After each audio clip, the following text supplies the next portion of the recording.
고와 같이 버려두지 아니하고라는 제목으로 함께 말씀을 나누겠습니다.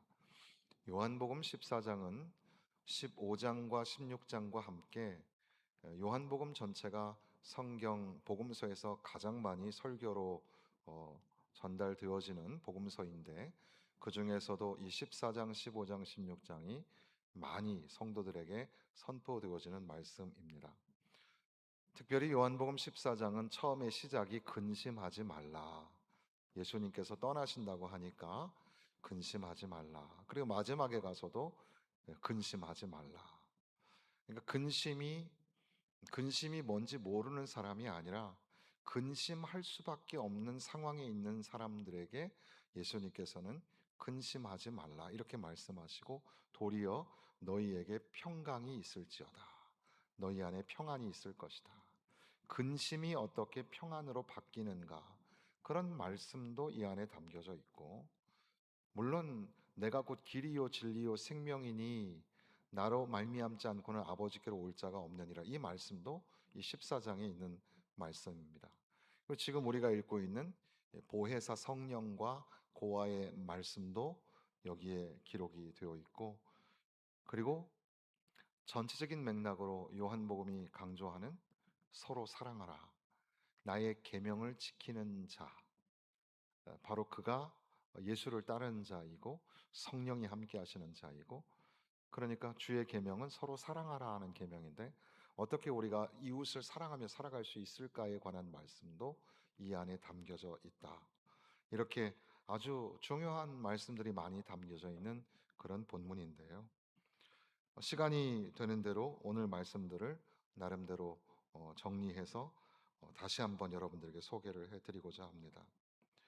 제자들의 입장에서 예수님이 떠난다고 생각하면 제자들이 얼마나 큰 상실이 있었을까, 상심의 마음이 있었겠죠. 그런데 예수님께서는 떠나시면서 예수님의 시각에서 전혀 다른 말씀을 하시는 겁니다. 내가 떠나는 것이 제자들에게 유익이 되고 나아가서 그들이 기뻐할 이유가 된다고 말씀을 하시는 겁니다. 예수님이 떠나심이 이제 예수님하고 끝나는 게 아니라 새로운 연결, 새로운 주님의 임재를 경험할 수 있는 특별한 시간이기 때문에, 그분의 떠나심은 오히려 주님과의 연속을 새롭게 만들어가는 특별한 은혜의 시간이 되는 거죠. 그래서 어떻게 보면 단순히 성령론의 한 주제가 여기 안에 삽입이 되는 게 아니라, 전체적인 맥락으로 보면 예수님이 떠나신 뒤에도 어떻게 예수님은 제자들과 함께 계시는가, 이게 가장 중요한 테마가 되겠습니다. 그러면서 이 예수님을 따랐던 제자들이 가졌던 그 분리의 불안감, 그것이 오늘 2000년이 지난 오늘 우리는 어떠한가? 당시에 예수님의 제자들은 예수님을 보기라도 했으니까, 거기에 비하면 우리는 예수님을 본 적도 없고 직접 말씀을 들은 적도 없으니 우리가 더 불리한 게 아닐까? 그러나 요한복음은 그렇지 않다. 오늘 너희에게도 주님이 함께 하신다, 이것을 말씀하시는 내용입니다. 우리가 또 다른 보혜사라는 말씀이 이 안에 담겨져 있는데, 알로스라는 다른이라는 말은 성령님이 오셔서 너희에게 사역을 하시는데, 바로 이것이 예수님이 하셨던 사역의 연결이다, 이것을 강조하기 위해서 또 다른 보혜사라 이렇게 설명을 합니다. 이미 보혜사가 오셔서, 보혜사이신 주님께서 오셔서 너희에게 가르쳐 주신 것처럼, 이제는 주님이 떠나시면 또 다른 약속하신 보혜사가 오셔서 너희에게 함께하여 주실 것이다. 그러니까 주님이 가시지만 성령님이 오셔서 주님의 사역을 연속적으로 이어가고 계신다, 그런 강조점을 가지고 있는 단어입니다.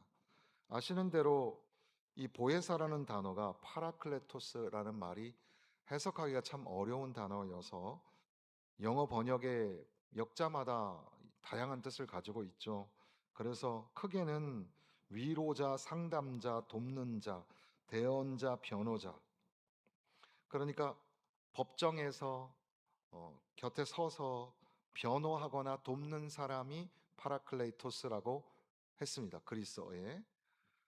그리고 또 격려하고 책임을 함께 지는 사람이라는 의미도 있는데, 어쨌든 이 보혜사가 되시는 주님은 멀리 떨어져 계신 분이 아니라 가까이 계시면서 우리를 붙드시고 격려해 주시고 상담해 주시고 위로해 주시는 분이 바로 예수님이 하셨던 그 사역입니다. 그런데 주께서 이제 아버지 집에 너희를 위하여 거할 곳, 거처를 마련하기 위해서 가신다고 그렇게 말씀하시면서 상심하는 제자들에게, 그러나 너희에게 또 다른 보혜사가 오셔서 지금까지 하던 귀한 사역들을 계속해서 하실 것이다, 이렇게 말씀하시는 겁니다. 그러니까 예수님과 성령님 사이에 그 기능적인 연속성을 가지고 있죠. 아버지께서 아들을 보내신 것처럼 이제 아들은 아버지께 요청하여 성령님을 보내셔서 계속해서 제자들과 함께 계시고, 예수님이 가르치셨던 것처럼 성령께서도 예수의 말씀을 가르치고 생각나게 하시고, 계속해서 주님이 함께 계신 것처럼 하나님의 임재를 제자들의 삶 가운데 나타내시려고, 그러니까 제자들과 항상 함께 계시려고 보혜사 성령님을 보내주신다라는 거죠. 그러니까 성령님이 오셨다라는 것은 신비한 황홀경에 빠지는 것을 의미하는 게 아니라, 성령님이 오셨다라는 것은 주님의 함께 하심이 다시 오늘 우리에게 함께 하심으로 나타났다. 주님의 그 임재, 하나님의 임재가 오늘 우리에게 여전히 계속되고 있다, 이것을 보여주는 것이 성령의 내주하심, 성령의 오심이라고 할 수 있다는 겁니다. 그러면서 17절에 보면 그는 진리의 영이라 세상은 능히 그를 받지 못하나니 이는 그를 보지도 못하고 알지도 못함이라. 그러나 너희는 그를 아나니 그는 너희와 함께 거하심이요 또 너희 속에 계시겠습니다. 너희와 함께, 그리고 너희 속에.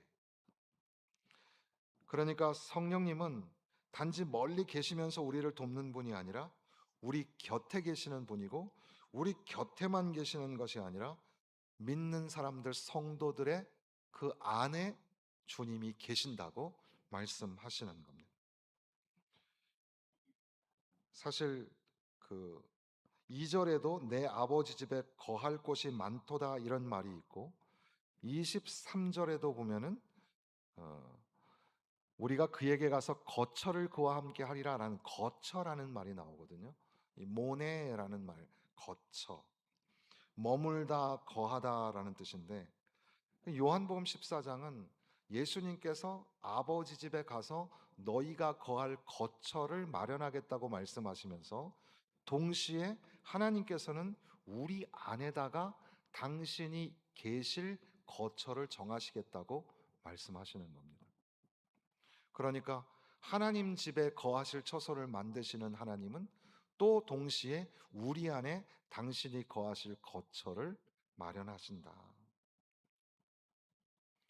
하나님과, 그 거룩하신 하나님과 죄인인 인간 사이에 그 간극을 메우시는 예수님. 예수님은 이제 하나님의 그 언약의 성취로서 나는 그들의 하나님이 되고 그들은 나의 백성이 되리라, 그 말씀의 성취로 주님께서 오셔서 제자들과 함께 계시면서 하나님의 나라가 임하였다. 그리고 하나님의 나라는 여기 있다 저기 있다 하는 것이 아니라 너희 안에 있느니라.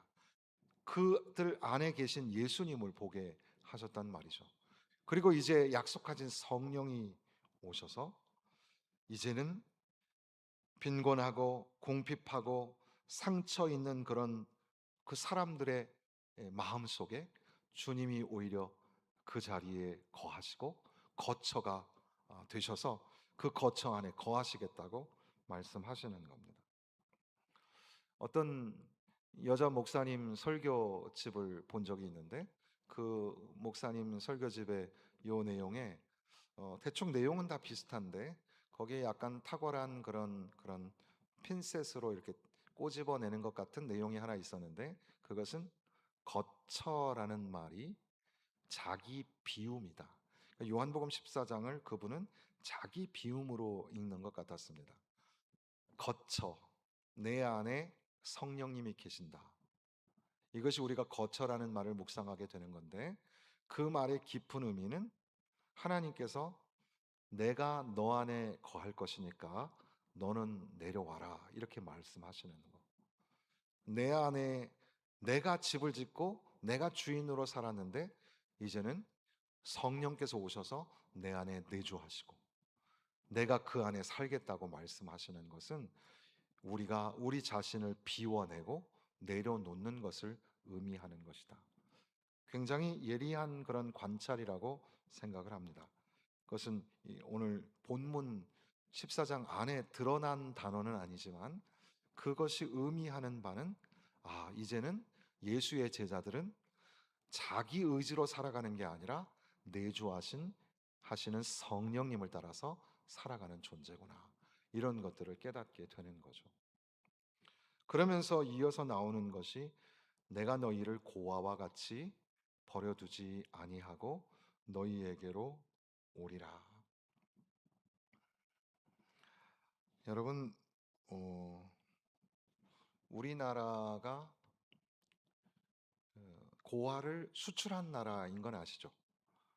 우리나라가 최초 1953년도 6.25 전쟁 직후, 그 지금 홀트 재단이 지금도 있지만 그 해리 홀트라는 분에 의해서 첫 번째로 아이들이 그 뭐 6명인가 8명이 이제 해외로 입양이 되는 걸 통해서 작년 25년 12월까지 전체적으로 보낸 그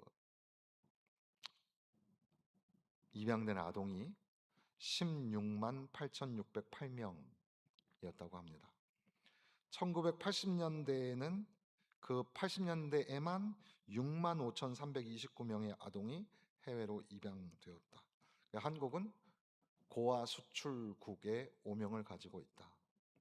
심지어 지금 출산율이 0.27%임에도 불구하고 여전히 고아를 수출하고 있는, 해외에 입양시키고 있는, 좋은 말로 하면 해외에 입양시키고 있는 나라에 해당이 돼서, 정부에서는 작년부터 뭐 3개년 3차 계획 뭐 그래가지고 2029년까지 고아를 한 명도 수출하지 않는 나라로, 그리고 오히려 해외의 고아들을 우리나라로 입양하는 나라로 만들겠다는 그런 포부를 가지고 있습니다. 전쟁통에 도무지 우리나라의 그 6.25 전쟁 이후에 그 사진을 보면 외국에서 참전용사들이 우리나라를 보면서 너무 놀라는 것이, 이렇게 발전할 줄 아무도 생각 못했다는 거죠. 너무 비참한 상황 속에 아이들이 버려지고, 그래서 이제 그 아이들이 고아로 살아가게 되는, 어떻게 보면 슬픈 우리나라의 근대사라고 할 수 있겠는데요. 여러분, 고아의 경험이 있으십니까? 고아.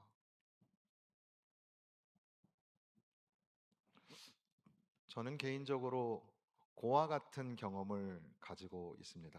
그러니까 잘 말을 하려고 하지 않지만, 어린 시절 사당동에 잠깐 살았을 때 이제 어머니의 사업이 갑자기 기울고, 물론 저는 5살 때 이미 아버지가 하늘나라 가셨기 때문에 홀어머니 밑에서 자랐습니다마는, 갑자기 가세가 기울고 어려움이 찾아오고, 그래서 어떻게 해서 결국에는 어머니와 떨어져서 4살 5살밖에 안 되는 제 동생과 저가 이모네 집에 살았습니다.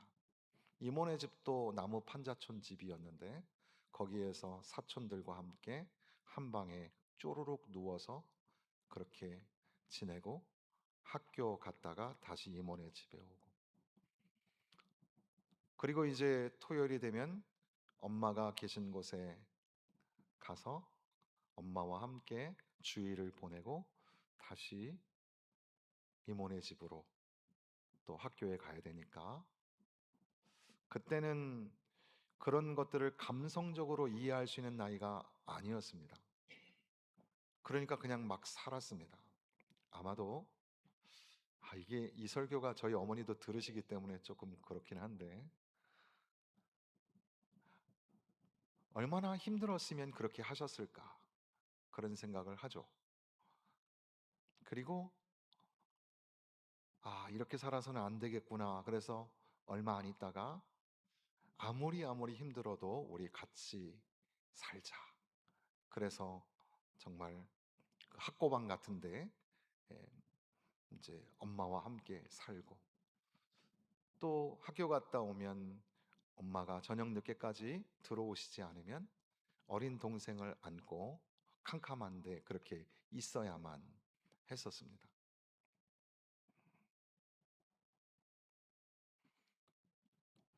그래서 어머니가 가지고 있었던 그런 믿음과 신앙, 교회에 나가서 엎드려서 울고 기도하는 그 신앙이 어머니를 버티게 하였던 것처럼, 저희들은 어려서 어머니 손 붙잡고 교회 당에 후암동에 다니면서, 물론 그 이전에도 교회들을 다녔지만 바로 그 후암동에 있는 금성교회에 다니면서 거기가 내 집이구나, 거기에 있는 사람들이 우리 가족이고 목사님이 아버지 같고 하나님이 진짜 나의 아버지가 되시는구나, 이런 것들을 알면서 예배당이 놀이터가 되고 교회에서만 자랄 수밖에 없는 그런, 그래도 잘 자랐죠.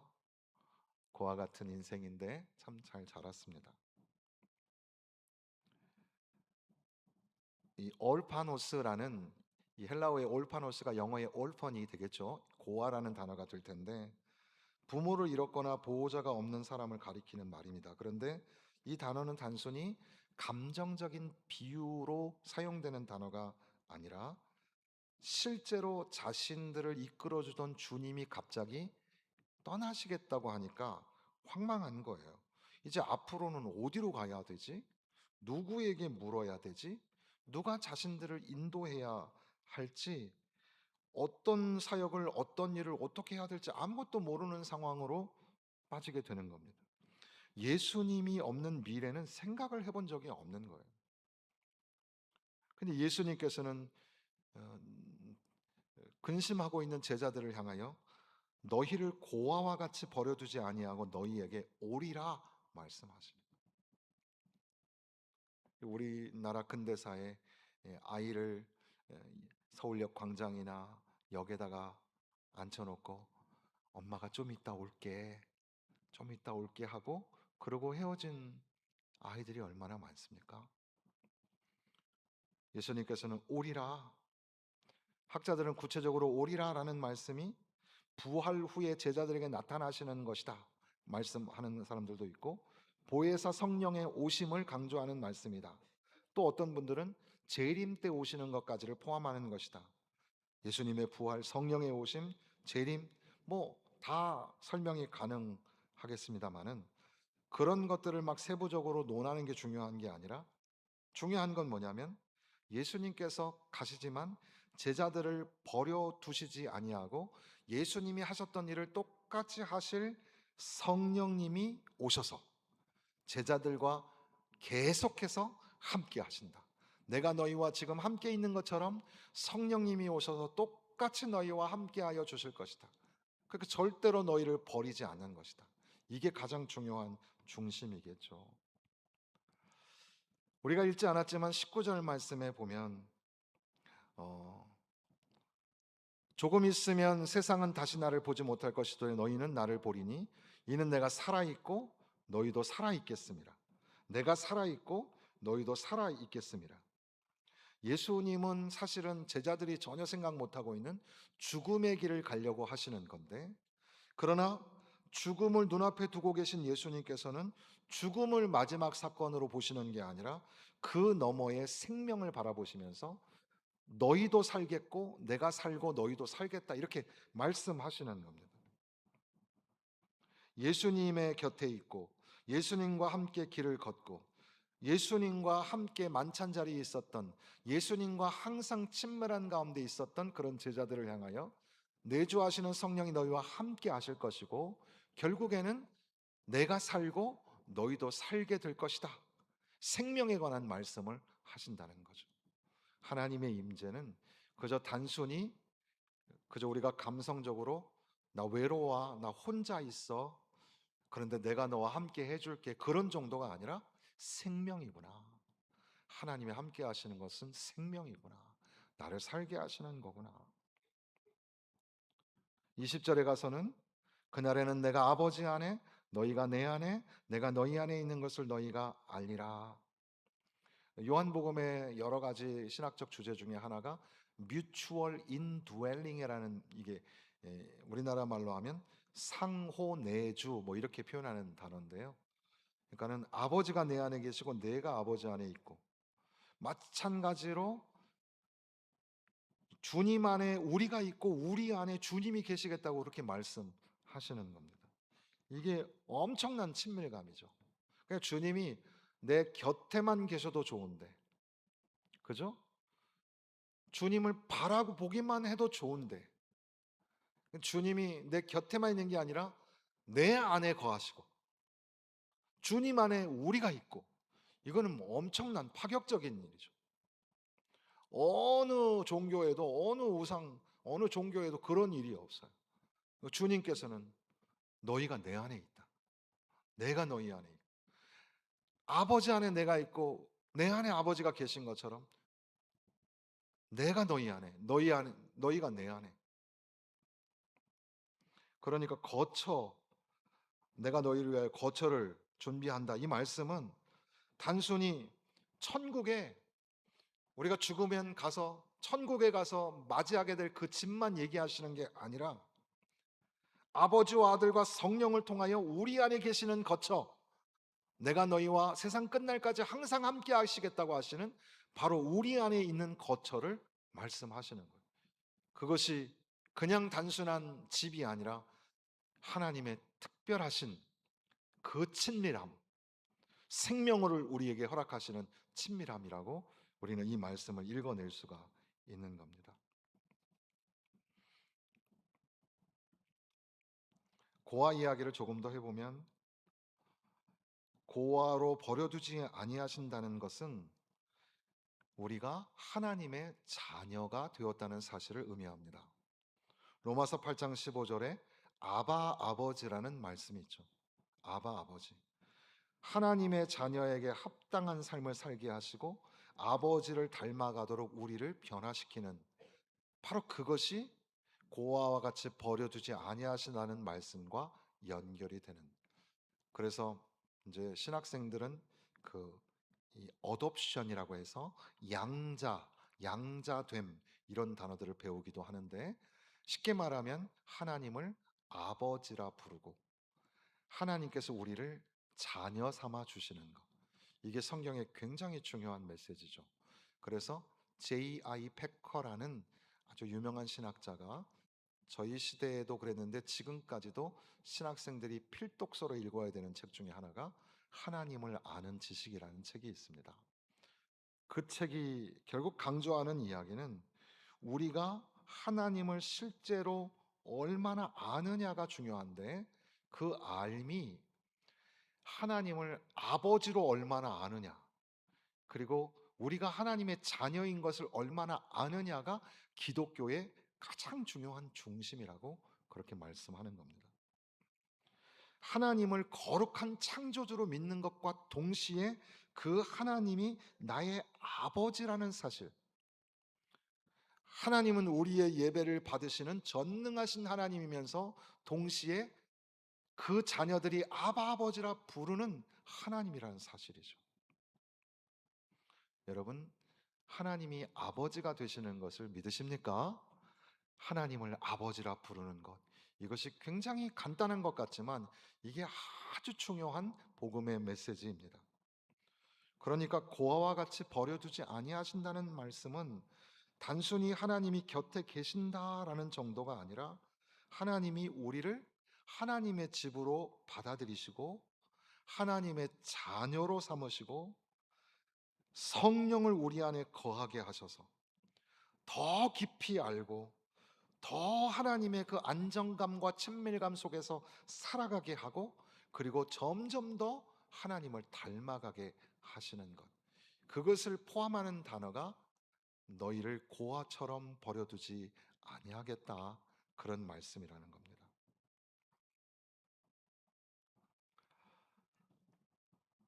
그리고 이 말씀은 자연스럽게 26절 말씀으로 가서 26절 말씀 같이 읽어보시겠습니다. 보혜사 곧 아버지께서 내 이름으로 보내실 성령, 그가 너희에게 모든 것을 가르치고 내가 너희에게 말한 모든 것을 생각나게 하리라. 성령님이 오셔서 우리에게 막연한 위로와 격려만 해주시는 게 아니에요. 내가 너와 함께 해줄게 하면서 격려만 해주시는 게 아니라, 성령님이 내주하시는 사람, 그 성령께서는 하나님의 말씀을 우리에게 주시는 거예요. 근심하고 있는 사람에게 말씀을 가져오셔서 말씀을 통해서 위로하시는 거예요. 그 말씀이 깨달아지고, 그 말씀이 믿어지고, 그 말씀이 내 몸을 전율하게 만드는, 하나님의 말씀이 깨달아지도록 해주는, 그것이 성령의 역사라는 사실이죠. 성경 말씀을 읽다가 갑자기 마음에 그 말씀이 막 살아나고, 설교를 듣다가 한 구절이 오늘의 상황을 새롭게 해석할 수 있는 열쇠가 되기도 하고, 기도하다가 하나님의 말씀을 붙잡고 그 약속의 말씀을 붙들고 막 기도하게 되는 건 성령의 내주하심이며 성령의 함께 하심이라는 사실이죠. 믿으십니까? 성령이 함께 하셔서 여러분들이 말씀이 믿어지게 하시고 깨닫게 하시는 겁니다. 그리고 끝으로 15절 말씀에 보면, 15절에 보면 너희가 나를 사랑하면 나의 계명을 지키리라, 이런 말씀이 있거든요. 이것은 21절에 가서도 23절에 가서도 같은 말씀이 나와요. 23절, 24절을 다시 한번 읽어보겠습니다. 예수께서 대답하여 이르시되 사람이 나를 사랑하면 내 말을 지키리니 내 아버지께서 그를 사랑하실 것이요 우리가 그에게 가서 거처를 그와 함께 하리라. 나를 사랑하지 아니하는 자는 내 말을 지키지 아니하나니 너희가 듣는 말은 내 말이 아니요 나를 보내신 아버지의 말씀이니라. 성령의 임재의 결론, 그 결론은 사랑의 순종입니다. 예수님을 사랑하고 그 말씀을 지키는 자들의 삶, 바로 그리스도의 제자가 살아가는 삶은 사랑의 순종입니다. 서로 사랑하라, 이 계명이 그들에게 주어지게 된 거예요. 보혜사 성령님의 임재를 경험하고, 그리고 그분이 말씀을 깨닫게 하시고 위로하고 격려하시는, 하나님이 끊임없이 우리를 뜨겁게 사랑하시는, 생명을 불어넣으시는 친밀감으로 우리와 함께 하시는 이유가 뭐냐면 주의 말씀을 지켜내기를 원하시는 겁니다. 그것은 바로 사랑의 순종입니다. 여러분, 올해 수련회 주제는 사랑이었습니다. 물론 이번 수련회 때만 한 게 아니라 저는 저 나름대로 여러분들에게 끊임없이 사랑하라, 사랑하라 말씀을 전했습니다. 우리 목사님이 사랑하라 했으니 사랑해야 안 되겠습니까? 사랑하십니까? 그런데다가 하물며 원로 목사님께서 오셔서 서로 사랑하라고 말씀하셨으면 사랑해야 되겠습니까? 안 해야 되겠습니까? 해야 되겠죠. 그런데 여러분, 더 중요한 말씀이 있습니다. 지금 이 말씀은 나를 사랑하지 아니한 자는 내 말을 지키지 아니하느니, 누구 말씀이에요? 예수님의 말씀이에요. 예수님이 제자들에게 말씀하시는 거예요. 서로 사랑하라. 이게 너희들이 살아가야 할 길이다. 근데 더 놀라운 말씀은 뭐죠? 너희가 듣는 말은 내 말이 아니요 누구 말이에요? 나를 보내신 아버지의 말씀이니라. 하나님의 말씀이에요. 하나님께서 하시는 말씀이 사랑의 순종을 도전하시는 말씀이에요. 고아와 같이 버려두지 아니하겠다. 내가 너와 함께 할 것이다. 너 안에 거할 것이다. 생명으로 너를 붙들고 있을 것이다. 그럼 너는 어떻게 살아야 하느냐? 근심하지 말고 사랑하라 하시는 말씀에 순종하면서 살아라. 이렇게 말씀하시는 거예요. 그러면 어떤 일이 일어나는지 아십니까? 27절이죠. 27절 다 같이 읽겠습니다. 평안을 너희에게 끼치노니 곧 나의 평안을 너희에게 주노라. 내가 너희에게 주는 것은 세상이 주는 것과 같지 아니하니라. 너희는 마음에 근심하지도 말고 두려워하지도 말라. 평안. 바로 저희들이 고전 헬라어를 배울 때는 에이레네라고 배웠는데 오늘날의 그 고전 그리스어를 배우는 분들은 이모음 이 동화 현상 때문에 1인이, 그래서 그리스에 가서는 1인이라고 해야지 평화라고 할 수 있다고 해요. 에이레네. 우리가 샬롬이라는 말이 히브리어라면 헬라어로는 에이레네 또는 1인이라는 말이 있는데 사실 이 원어민은 주님의 평강입니다. 주님의 평안. 여러분, 고아와 같이 버려두지 아니하시는 주님, 주님의 그 약속을 믿고 내 안에 내주하시는 성령님과 함께 그 말씀의 깨달음을 가지고 사랑의 순종으로 살아가는 사람들은 근심하는 자리에서 일어나서 주님이 주시는 평안을 누리게 되는 겁니다. 여러분, 세상에 얼마나 두려운 일이 많아요. 근심할 일이 참 쌓였지 않습니까? 그럼에도 불구하고 주님이 우리에게 세상이 줄 수 없는 평안을 주신다고 말씀하십니다. 이 말씀 붙잡고 근심하지 말고 주님의 참된 평안을 누리는 저와 여러분 되시기를 주님의 이름으로 축원합니다.